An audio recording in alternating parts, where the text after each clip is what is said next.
मस्जिद के इमाम जो पिछले 60 वर्षों से मौला शेखपुरा मस्जिद की इमामत कर रहे थे। आज मैं इस मौके पर ये तो नहीं कहना चाहूँगा कि रिटायरमेंट, लेकिन उनके स्वास्थ्य साथ नहीं देने के कारण आज वो उनको मस्जिद से की जो जिम्मेदारियाँ थी उनसे फारिग हुए हैं।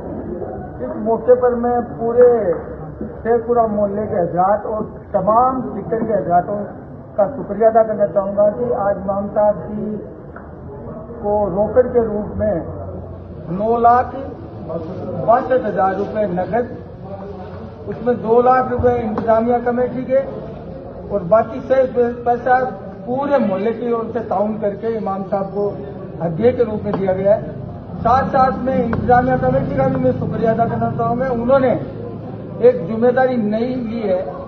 वो जिम्मेदारी ये है कि जब तक इमाम साहब हयात रहेंगे तब तक इनको 10,000 रुपये प्रति महीना पेंशन के रूप में इनको मिलती रहेगी, ताकि इनका गुजारा बसारा आराम से चलता रहे। और ये हमारे सरपरस्त थे और सरपरस्त ही रहेंगे।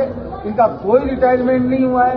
इमाम साहब की इमामत में हमने, हमारे बच्चों ने, हमने, हमारे वालिदैन ने, जो हमारे वालिदैन महरूम जो दुनिया से चले गए,